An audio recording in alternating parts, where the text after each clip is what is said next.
Et si je te disais que le pire abandon que j'ai vécu dans ma vie ne venait ni d'un inconnu, ni d'un mari infidèle, ni même d'un étranger, mais de ma propre fille? Et si je te disais qu'après avoir tout sacrifié pour elle, jeunesse, sommeil, rêve, santé, c'est elle qui a tourné le dos en premier, et c'est elle qui m'a laissé seule dans un coin, comme si j'étais un meuble cassé. Un fardeau, une présence gênante à cacher pour ne pas déranger la vie, parfaite, qu'elle voulait montrer à son mari? Mon nom est Rosa Elvira Mendoza Ramirez, j'ai 82 ans et je vis à Santa Fe, au Nouveau-Mexique, États-Unis. Mais mon histoire n'a pas commencé ici, ni avec ses cheveux blancs, ni avec ses mains tremblantes. Elle a commencé bien avant, dans une maison modeste avec des murs qui sentaient la farine, le café noir et les rêves écrasés. Je viens d'un temps où les femmes ne pleuraient qu'en cachette, où les mères faisaient taire leur douleur pour ne pas alourdir les épaules de leurs enfants. Et pourtant, c'est cette même fille, Laura, ma fille unique, qui m'a un jour regardé dans les yeux et m'a demandé de partir de chez elle. Elle m'a dit que ce n'était plus comme avant, que Marco, son mari, ne se sentait pas à l'aise avec moi à la maison. Et moi, à ce moment-là, j'ai senti que mon cœur tombait de mon corps. J'ai regardé autour de moi, j'ai vu les photos que j'avais encadrées, les nappes que j'avais brodées, les souvenirs que j'avais cousus à chaque coin de ce lieu. Et soudain, je n'étais plus qu'une intruse. Elle m'a dit que j'avais besoin d'indépendance, que ce serait mieux pour ma santé mentale. Elle m'a dit ces choses en baissant les yeux, mais en tenant la main de son mari, comme si elle lui devait cette scène, comme si elle jouait un rôle, comme si elle devait me sacrifier pour lui prouver quelque chose. Tu veux savoir ce que j'ai fait? J'ai pris mon petit sac marron, celui qui a des années de trajet en bus et d'attente aux cliniques, et je suis partie. Je suis descendue les escaliers sans me retourner. Et en fermant la porte, j'ai compris que je venais de vivre un deuxième accouchement, sauf que cette fois, c'était moi qu'on venait d'expulser de sa propre fille. Mais cette histoire ne se termine pas ici. Elle ne se résume pas à une scène d'abandon. C'est l'histoire d'une femme qui a été rabaissée au silence pendant des décennies, jusqu'à ce qu'elle comprenne que vivre ne veut pas dire s'excuser d'exister. Et si toi aussi tu ressens cette douleur dans la poitrine, celle du rejet, du silence ou de l'injustice, je te demande de rester jusqu'à la fin. Car ce que Laura a fait, ce n'est que le début. Commente maintenant, je suis resté jusqu'au bout parce que je crois au pardon, même quand il fait mal. Like cette vidéo pour que plus de personnes puissent entendre cette vérité. Et abonne-toi si tu crois qu'il est temps d'écouter celle qu'on a fait taire pendant trop longtemps. Je me souviens encore du goût du café ce matin-là. Il était amer, trop amer. Je n'avais mis ni sucre ni lait. Peut-être parce que mon cœur, lui aussi, était devenu âcre. Ce jour-là, j'ai compris que quelque chose s'était brisé. Pas en silence, non. C'était un de ces craquements sourds, comme une vieille branche qu'on force à se plier jusqu'à ce qu'elle cède. Depuis des semaines déjà, Laura évitait de croiser mon regard. Elle rentrait du travail et allait directement dans sa chambre. Elle ne me demandait plus si j'avais bien mangé, si mes jambes me faisaient mal, si j'avais pris mes médicaments. Mais ce n'était pas ça qui faisait le plus mal. Ce qui me poignardait chaque jour, c'était de la voir rire avec Marco, de la voir s'appliquer à cuisiner ce qu'il aimait, de la voir redevenir cette adolescente qui veut plaire à tout prix. Mais moi, j'étais invisible. Je n'étais plus qu'un meuble dans la maison. Un meuble qui respire, qui tousse, qui prie en silence. Marco n'a jamais été cruel. Il n'a jamais haussé le ton. Mais son regard suffisait. Il me regardait comme on regarde une tache sur une nappe blanche, comme s'il attendait que je parte. Et Laura le voyait, mais elle ne disait rien. Elle prétendait ne pas comprendre ce malaise, mais elle y participait. Il y a eu un jour où j'ai laissé tomber une assiette. Mes mains tremblaient. L'assiette s'est brisée sur le sol. Je me suis précipitée pour ramasser les morceaux, en pleurant doucement, en priant pour qu'il ne me voie pas comme un fardeau. Laura est arrivée, a vu les morceaux et m'a dit calmement « Maman, tu devrais peut-être te reposer plus. Tu sais, tu pourrais envisager un endroit plus adapté pour toi. » Un endroit plus adapté. C'était comme si elle me disait « Tu ne corresponds plus à ma vie. » Et ce jour-là, j'ai compris que ma propre fille n'était plus ma fille. Je l'avais portée dans mon ventre. Je l'avais nourrie avec mes mains, lavée avec mes larmes, protégée de la pluie, du froid, des hommes. Je m'étais privée de sommeil pour elle. Et maintenant, elle ne pouvait même pas me regarder dans les yeux sans se sentir obligée. La nuit suivante, j'ai prié. Pas pour que Laura change, mais pour que je change. Pour que je cesse d'attendre qu'elle m'aime comme avant. pour que je cesse de me justifier d'être là, pour que je comprenne que je n'étais pas une faute. Quand j'étais jeune, ma propre mère m'avait dit que l'amour des enfants n'est jamais garanti, qu'on donne tout, sans garantie de retour. Mais je n'avais jamais cru que ce serait si vrai. Le lendemain, j'ai commencé à faire mes valises. Pas pour partir immédiatement, non, mais pour me préparer. Car quand on sent qu'on n'est plus désiré, mieux vaut partir que supplier. Et en pliant mes habits, un par un, j'ai commencé à plier aussi mes attentes. Je me suis dit, Rosa, tu mérites plus qu'un coin de silence dans une maison qui ne veut plus de toi. Je ne savais pas encore où j'irais. Mais j'avais décidé que je ne resterais plus là où l'amour devait être quémandé. Je n'ai jamais aimé le bruit. Depuis que je suis petite, j'ai toujours préféré les coins calmes, les voix basses, les gestes doux.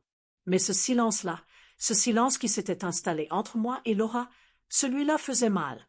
Ce n'était pas un silence de paix. C'était un silence plein de reproches qu'on n'ose pas prononcer. Un silence pesant, toxique, qui me collait à la peau chaque matin quand je sortais de ma chambre. Je marchais à pas feutrés dans le couloir. Je faisais mon café sans faire sonner la cuillère dans la tasse. Je me taisais quand il parlait, même quand mon cœur brûlait de dire quelque chose. Mais rien de ce que je faisais ne suffisait. Je sentais que ma présence dérangeait. Pas à cause d'un mot ou d'un geste. Juste parce que j'étais là. Marco avait cette façon polie de me saluer sans me regarder dans les yeux. Comme s'il voulait maintenir une distance respectable, mais froide. Et Laura, elle devenait une autre femme quand il était là. Plus distante, plus nerveuse. Parfois, je l'entendais parler de moi au téléphone. Elle disait à une amie, « Je ne sais pas combien de temps je vais pouvoir continuer comme ça. Marco est patient, mais il a ses limites. » Comme si j'étais une épreuve. Comme si j'étais un fardeau qu'elle portait par obligation. Un jour, elle est rentrée du travail plus tôt. Elle m'a trouvée assise sur le canapé, en train de regarder une photo d'elle enfant, avec ses tresses et son sourire édenté. Je n'ai pas eu le temps de cacher la photo. Elle m'a regardée et a dit, « Maman, tu dois comprendre que ma vie a changé. » Et ce jour-là, j'ai compris que ce n'était pas seulement une question d'espace. C'était une question de gêne, de honte peut-être. Elle avait honte de moi, pas parce que j'avais fait quelque chose de mal, mais parce que j'existais dans un monde où elle voulait se montrer forte, moderne, indépendante. Et une vieille mère fragile ne rentrait plus dans le tableau. Je suis montée dans ma chambre et j'ai pleuré. Pas à cause des mots, mais à cause du non-dit. Parce que parfois, ce qu'on ne dit pas blesse plus que tout. J'ai repensé à ma propre mère, à comment elle avait fini seule dans un petit appartement, loin de nous. Je me souvenais que je m'étais juré de ne jamais faire ça à la mienne. Et pourtant, l'histoire se répétait. Mais cette fois, c'est moi qui étais du mauvais côté. Les jours suivants, j'ai commencé à mettre de l'ordre dans mes papiers. J'ai pris mes économies, mes carnets, mes petites lettres cachées. Je ne savais pas encore où j'irais, mais je me préparais. Je savais que le moment approchait, le moment où elle me demanderait clairement de partir. Et quand ce jour viendrait, je ne pleurerais pas devant elle. Je partirais droite, digne, silencieuse. Car même si elle ne me voyait plus comme sa mère, moi, je savais encore qui j'étais. Je m'étais préparée. Je le savais. J'avais senti dans ses regards, dans les silences étirés, dans les gestes secs. Mais même quand on sait, même quand on s'y attend, le moment exact où les mots tombent, ça frappe comme un coup en plein ventre. C'était un jeudi. Il faisait chaud, mais la maison semblait glaciale. Laura avait préparé un repas simple, du riz, des œufs et quelques légumes. Nous avons mangé sans échanger un mot. Marco, comme toujours, regardait son téléphone. Moi, j'essayais de me faire toute petite, de disparaître dans ma chaise. Et puis, alors que je débarrassais l'assiette, elle s'est levée et a dit « Maman, je dois te parler. Assieds-toi. » J'ai obéi. Je savais que ça viendrait. Mais mon cœur battait si fort que j'en avais mal dans la poitrine. Elle a respiré profondément et, d'une voix douce, elle a dit « Marco et moi, on pense qu'il est temps que tu envisages de vivre ailleurs. Tu as besoin d'un espace à toi, d'un endroit calme, adapté. Et ici, ce n'est plus l'idéal. » Je l'ai regardée. Pendant une seconde, j'ai espéré qu'elle me sourirait, qu'elle me dirait que c'était une blague, que c'était dur pour elle aussi. Mais non, ses yeux étaient froids. Pas méchants, mais fermés. Je n'ai pas pleuré. J'ai juste hoché la tête. Et dans ma tête, j'ai entendu la voix de ma mère, quand on te ferme une porte, Rosa, ouvre une fenêtre. Mais ne supplie jamais pour rester. Ce soir-là, dans ma chambre, j'ai ouvert ma vieille valise, celle que j'avais utilisée pour fuir mon premier mari, pour déménager avec Laura dans cette ville, pour venir m'installer chez elle. Elle portait mes batailles, mes espoirs, mes cicatrices. Je n'ai pas dormi. J'ai écrit dans mon carnet. J'ai écrit chaque mot qu'elle m'avait dit. Et j'ai noté une phrase, en grosses lettres, « On peut t'expulser d'une maison, mais pas de ta propre histoire. » Les jours suivants, elle a évité de me croiser. Elle laissait Marco me parler à sa place. Lui, avec sa voix mielleuse, me proposait des résidences pour personnes âgées, des brochures, des options. Mais aucune option ne parlait de mon cœur. Aucune option ne disait « Ici, on vous respectera. Ici, vous ne serez pas un meuble de trop. » Finalement, j'ai accepté une place dans un petit studio que l'église locale proposait à des femmes âgées seules. C'était propre, modeste et surtout loin d'elle. Le jour de mon départ, elle m'a serré dans ses bras, brièvement. Elle m'a dit « Je t'aime, maman ». Et moi, je lui ai répondu « Moi aussi, ma fille. Même quand tu ne m'aimes pas. » Je suis partie sans me retourner. Et en montant dans le taxi, j'ai ressenti un étrange mélange de douleur et de soulagement. Oui, j'étais seule. Oui, j'avais été expulsée par ma propre fille. Mais je n'étais plus dans une maison où mon silence pesait plus que mes paroles. Ce soir-là, dans mon nouveau lit, j'ai pleuré. Mais pour la première fois, c'était un chagrin propre. Un de ceux qui lavent, qui vident, qui guérissent. Car parfois, on ne perd pas un enfant. Parfois, on se retrouve soi-même. Mon nouveau logement était modeste. Une pièce unique, un petit coin de cuisine, une salle de bain étroite et une fenêtre qui donnait sur un jardin silencieux. Il n'y avait pas de bruit de dispute, pas de rire forcé, pas de regard gêné. Mais il n'y avait pas non plus Laura. Pas son odeur, pas sa voix, pas ses tasses de café oubliées dans l'évier. J'étais enfin seule. Et cette solitude, elle m'a d'abord semblé douce, comme un repos après une longue marche. Mais très vite, elle est devenue une présence oppressante. Je me réveillais tôt, toujours à 5 heures. Je faisais mon lit avec soin, comme si quelqu'un allait venir vérifier. Je préparais du café, que je buvais lentement, les yeux perdus dans le vide. Je regardais les oiseaux picorer les miettes sur le rebord de la fenêtre, et je pensais à Laura enfant, à sa première dent qui était tombée pendant la nuit. Je pensais à son rire, à ses boucles brunes que j'attachais chaque matin avant l'école. Je pensais à ses cauchemars, à ses genoux écorchés, à ses bras autour de mon cou. Où était passé cet enfant? Comment cette fille qui me disait qu'elle ne voulait jamais me quitter avait pu, un jour, me demander de sortir de chez elle comme une invitée indésirable? Je repassais les scènes encore et encore. Avais-je été une mauvaise mère? Avais-je été trop présente? Trop exigeante? Trop silencieuse? Je lisais ma Bible, parfois à haute voix, pour ne pas oublier le son de ma propre voix. Je priais, mais souvent mes prières se transformaient en larmes. Une assistante sociale est venue me voir une fois par semaine. Elle m'apportait des médicaments, des brochures, des sourires polis. Elle me demandait si j'avais besoin de quelque chose. Je répondais non. Comment lui expliquer que ce dont j'avais besoin n'existait pas dans ces formulaires? Que ce que je voulais, c'était un regard sincère de ma fille. Un seul repas partagé, sans silence pesant. Un seul geste tendre. Un seul pardon. Les jours passaient, et je me rendais compte que je ne vieillissais plus seulement dans mon corps. Je vieillissais dans ma mémoire. Chaque souvenir devenait flou, distant, douloureux. J'ai essayé de l'appeler. 2 fois. La première fois, elle n'a pas répondu. La deuxième, elle a dit qu'elle était occupée, qu'elle rappellerait. Elle n'a jamais rappelé. Alors j'ai arrêté d'essayer. Et j'ai commencé à écrire. Pas pour elle. Pour moi. J'ai pris un cahier et chaque jour, j'écrivais un souvenir. Un par jour. Comme pour ne pas oublier que j'avais vécu, aimé, donné. Je racontais comment je l'avais portée dans mes bras quand elle avait eu la varicelle.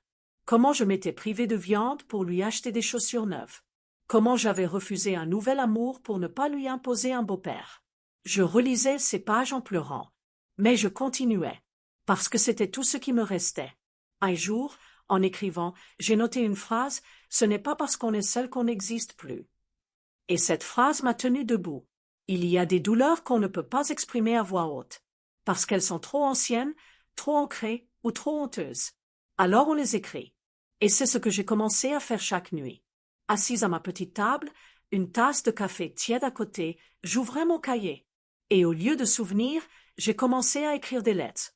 Des lettres à Laura, que je n'envoyais jamais, mais qui me permettaient de lui parler sans crainte d'être interrompue, sans regard fuyant, sans soupir agacé. Ma fille, écrivais-je, tu m'as rendu invisible. Et pourtant, je t'ai vu naître. Je t'ai vu grandir, tomber, te relever. Je t'ai porté quand tu ne pouvais pas marcher, et maintenant, tu fais comme si je n'existais plus. Chaque mot me libérait un peu plus. Je ne voulais pas l'accuser, mais je voulais qu'elle sache ce que je ressentais, même si elle ne lirait jamais ces lignes. Je remplissais page après page. Parfois, je m'adressais à Dieu. Parfois à ma mère. Parfois à cette version de moi que j'avais perdue quelque part entre les lessives et les repas du soir. Je me suis surprise à me demander si, au fond, j'avais vécu pour moi, ou si toute ma vie, j'avais été en attente. En attente qu'on m'aime, qu'on me remercie, qu'on me voie. Un après-midi, alors que je rangeais une boîte de vieux papiers, j'ai trouvé une lettre que Laura m'avait écrite quand elle avait 10 ans. Elle disait « Maman, tu es mon tout. Je ne veux jamais te perdre. » Je me suis effondrée. Ce papier froissé tenait plus d'amour que tout ce que j'avais reçu depuis des années. Et je me suis dit « Qu'est-ce qui a changé? Où est passée cette promesse ?» Je me suis mise à prier avec plus de ferveur, pas pour qu'elle revienne, mais pour que je retrouve en moi la force d'exister sans elle. J'ai commencé à marcher dans le quartier, à parler aux voisins, à sourire aux enfants qui jouaient dans la cour. Petit à petit, je me suis réinsérée dans un monde que je croyais fermé. Une femme du centre communautaire m'a proposé de lire mes textes lors d'un petit groupe. J'ai hésité, mais un jour, j'ai pris mon courage et j'ai lu. Ma voix tremblait, mais les larmes dans les yeux des autres femmes m'ont montré que je n'étais pas seule, que ma douleur, bien que personnelle, était partagée. Certaines m'ont dit « Vous avez mis des mots sur ce que je ressens. » Et pour la première fois depuis longtemps, je me suis sentie utile, entendue, aimée. Ce soir-là, j'ai écrit une nouvelle lettre à Laura. Je lui ai dit que je lui pardonnais, pas parce qu'elle avait demandé pardon, mais parce que je ne voulais plus vivre avec cette chaîne autour du cœur. Je l'ai pliée et rangée dans mon tiroir. Et j'ai respiré, car parfois, le pardon, on ne l'offre pas à l'autre. On se l'offre à soi-même. Les semaines passaient, puis les mois. Laura ne m'appelait pas. Elle ne venait pas. Pas une carte, pas un message, pas une visite. Je devenais un fantôme dans la vie de ma propre fille. Et plus le temps passait, plus je sentais cette absence comme une seconde mort. Ce n'était pas un éloignement géographique, c'était une coupure affective. Un effacement programmé, silencieux, mais brutal. Je m'étais demandé, dans les premiers temps, si je devais insister, si je devais la confronter, l'appeler, écrire une vraie lettre. Mais j'avais peur. Peur qu'elle me dise, avec des mots clairs, ce que son silence criait déjà, « Je ne veux plus de toi dans ma vie. » Alors j'ai préféré le silence. Un silence de protection. Un silence pour ne pas entendre ce que je redoutais. Je me suis concentrée sur mes petits rituels. Aller à la messe le dimanche. Préparer du pain maison pour mes voisines. Participer au groupe de lecture. Mais à chaque événement joyeux, une partie de moi saignait. Lorsqu'une voisine parlait de sa fille qui venait la voir chaque samedi. Lorsqu'une autre montrait des photos de ses petits-enfants. Lorsqu'on organisait la fête des mères au centre et que les tables se remplissaient, sauf la mienne. Je souriais, bien sûr. Je disais que Laura habitait loin, qu'elle était très occupée. Mais au fond de moi, je hurlais. Un jour, une dame du groupe de lecture m'a demandé « Et votre fille? Elle vient vous voir de temps en temps. » J'ai souri et j'ai dit « Elle travaille beaucoup. » Puis je suis rentrée chez moi et j'ai pleuré jusqu'à ne plus pouvoir respirer. Je me sentais abandonnée. Mais plus encore, je me sentais trahie. J'avais tout donné. Ma jeunesse, mes forces, mes rêves, pour qu'elle ait une vie meilleure. Et maintenant que j'étais vieille, seule, un peu fragile, elle m'avait effacée, comme si j'étais une tache dans son tableau parfait. Mais malgré tout, je ne parvenais pas à la détester. Je l'aimais, même dans son silence, même dans son absence. Alors, un soir, j'ai recommencé à écrire. Mais cette fois, pas à elle, à moi. J'ai écrit une lettre à la Rosa que j'étais à 20 ans. Je lui ai dit qu'elle avait été forte, qu'elle avait survécu, qu'elle avait aimé même quand on ne le méritait pas.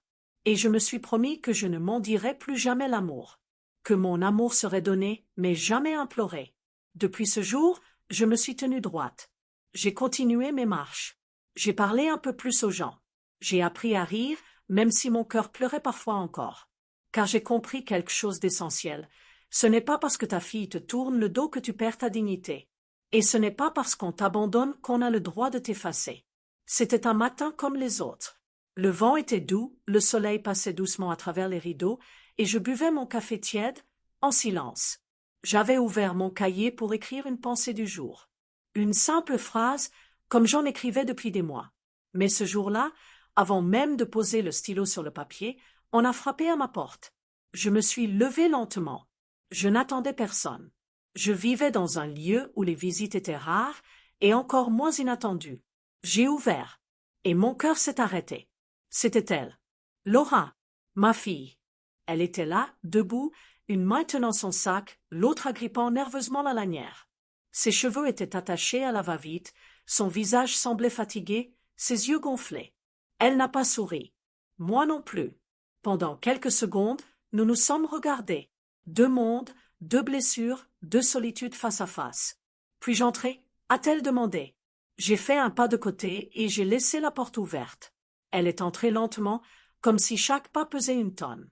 Elle a regardé autour d'elle. La petite pièce, le fauteuil usé, le cadre avec notre photo ancienne. Et je l'ai vue vaciller. Je suis restée debout. Je ne savais pas quoi dire. Je ne savais pas si je voulais parler. Elle a dit « Maman, je suis désolée ». 3 mots. 3 mots que j'avais attendus. 3 mots que j'avais rêvé d'entendre, puis cessé d'espérer. Je ne lui ai pas sauté dans les bras. Je ne l'ai pas interrompue. Je l'ai laissé parler. Elle a parlé de Marco, de la pression, des disputes, de la honte, de sa grossesse perdue, de ses insomnies, de sa solitude, et surtout de son remords. Je t'ai traité comme un fardeau, a-t-elle dit, alors que tu étais mon refuge. Je l'écoutais. Mon cœur était un tambour. Mon souffle, un fil fragile. Quand elle a fini, le silence est tombé. Long, épais. Puis, j'ai posé ma main sur la sienne.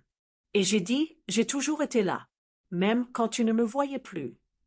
Nous avons pleuré, en silence, larmes chaudes, larmes vraies. Elle est restée quelques heures. Nous avons parlé, un peu, du passé, de ce qui avait été brisé, de ce qui pouvait, peut-être, être réparé. Elle m'a demandé pardon, sincèrement. Et moi, je lui ai dit que je ne vivais pas pour la rancune, que ma vie, même cabossée, valait encore l'amour. Avant de partir, elle a dit « Je ne sais pas si je mérite ton pardon ». Et j'ai répondu « Le pardon, ma fille, n'est pas une récompense. C'est un choix. Et je choisis de ne pas te haïr. » Quand elle est partie, la pièce semblait plus grande. Mon cœur, plus léger. Mon âme, un peu apaisée. Mais je savais que tout n'était pas réglé. Que le chemin du retour est long, sinueux. Mais au moins, elle avait frappé. Et ça, c'était déjà beaucoup. Après cette visite, quelque chose en moi a changé. Je ne dirais pas que tout s'est réparé. Les blessures profondes ne se referment pas avec un simple pardon. Mais il y avait, dans le regard de Laura, un éclat que je n'avais pas vu depuis des années, l'humanité. Elle m'a envoyé un message 2 semaines plus tard. Simple. Maman, je pense à toi. Pas un appel, pas une invitation, mais une reconnaissance. Et c'était déjà un monde. J'ai continué ma routine. Mais j'ai commencé à lever les yeux, à sortir sans honte, à ne plus m'excuser de vieillir, de parler lentement, de répéter parfois les mêmes histoires. Je me suis inscrite à un atelier d'écriture. On y racontait des souvenirs. Et j'ai découvert que mes douleurs, partagées, devenaient des ponts. Une femme m'a dit « Ce que tu racontes, c'est ma vie aussi. » Et nous avons pleuré ensemble. J'ai compris que ma voix comptait, que mon histoire valait d'être entendue. Pas pour blâmer, mais pour libérer. Je me suis regardée dans le miroir un jour et j'ai murmuré « Tu n'as plus à demander pardon d'exister. » Ce fut comme une délivrance. J'ai recommencé à me maquiller légèrement, à nouer mes cheveux avec soin. Pas pour plaire, mais pour moi, parce que j'étais encore là, et que ça méritait d'être honoré. Je me suis mise à danser, seule dans mon salon, avec la radio allumée, à rire aux éclats devant un vieux film, à cuisiner mes plats préférés, même pour une seule assiette. Je n'étais plus dans l'attente. Je ne regardais plus la porte en espérant qu'elle s'ouvre. Je vivais, pleine, entière. Un jour, Laura m'a proposé de venir dîner chez elle. J'ai accepté. Non pas pour me réconcilier, mais pour me présenter comme je suis, une femme digne, forte, vivante. À table, il y avait une place pour moi. Pas la place du silence, mais celle de la présence. Marco m'a salué. Froidement, mais poliment. Et c'était suffisant. Nous avons mangé. Nous avons parlé. Et j'ai vu dans les yeux de ma fille cette gêne, ce respect, cette nostalgie. Avant de partir, elle m'a serré fort. Et elle m'a dit « Merci d'avoir existé pour moi, même quand je t'ai ignoré. » Je suis rentrée chez moi et j'ai pleuré. Mais ce n'étaient pas des larmes de douleur. C'étaient des larmes de libération. Car j'avais cessé, enfin, de m'excuser pour ma vie. Et j'avais compris que, même dans l'abandon, je restais entière. Le jour de mes 83 ans, je me suis réveillée avec le cœur léger. Je n'attendais pas de visite, pas de fleurs, pas de gâteau. Et pourtant, je me suis levée avec un sourire sincère. J'avais envie de vivre cette journée comme un hommage à moi-même, à tout ce que j'avais traversé, à tout ce que j'avais supporté sans me briser. Je me suis assise dans mon vieux fauteuil à bascule, celui que j'avais gardé de mon premier appartement avec mon mari. Je l'ai regardé longtemps. Il m'avait vu pleurer, prier, attendre, espérer. Et maintenant, il me voyait renaître. J'ai préparé un café fort, comme je l'aimais autrefois. Je l'ai bu lentement, savourant chaque gorgée comme si c'était une victoire. Je pensais à toutes les femmes comme moi, celles qui avaient été trahies, oubliées, rejetées, celles à qui on avait dit qu'elles étaient de trop, celles qui avaient cru qu'elles ne servaient plus à rien. Et j'aurais voulu leur dire « Nous existons, nous avons une voix, et nos cicatrices sont des médailles de guerre. » Car j'avais enfin compris que mon histoire n'était pas une tragédie. C'était une leçon, un cri devenu murmure, une tempête devenue souffle. Je me suis regardée dans le miroir. J'ai vu mes rides, mes mains tachées par le temps, mes cheveux blancs. Et j'ai dit tout bas, tu as survécu. Laura est arrivée en fin de journée, avec un gâteau qu'elle avait fait elle-même. Elle n'avait jamais cuisiné pour moi. Et j'ai vu dans ce geste une paix silencieuse. Elle m'a serré dans ses bras. Longtemps. Et elle m'a soufflé à l'oreille, je suis fière de toi, maman. Ces mots ont comblé des années de silence. Je n'avais plus besoin de tout réparer, parce que j'avais guéri. Avant qu'elle ne parte, je lui ai tendu une boîte. Dedans, mes lettres, toutes, celles que je ne lui avais jamais envoyées. Elle les a prises, sans un mot, mais avec les yeux brillants. Et j'ai su qu'un jour, elle les lirait, et qu'elle comprendrait tout. Aujourd'hui, si je raconte mon histoire, ce n'est pas pour faire pleurer. C'est pour dire à chaque femme âgée, oubliée, en silence, tu n'es pas seule. Et ton histoire mérite d'être entendue. J'ai appris à vivre sans peur, à ne plus craindre le rejet, le silence, la solitude. Car tout cela ne définit pas qui je suis. Je suis Rosa Elvira. J'ai 83 ans. Et je suis vivante, entière, libre. Et si vous êtes arrivé jusqu'ici, c'est que vous aussi, vous avez une force en vous, une lumière, une voix. Alors commentez ici en bas, moi aussi, j'ai survécu. Faites-le pour vous, pour nous, pour toutes celles qui ont été réduites au silence. Abonnez-vous à cette chaîne. Laissez votre marque, parce que chaque histoire que vous écoutez, chaque vérité que vous accueillez est une main tendue à une autre âme. Et n'oubliez jamais, même brisé, nous brillons.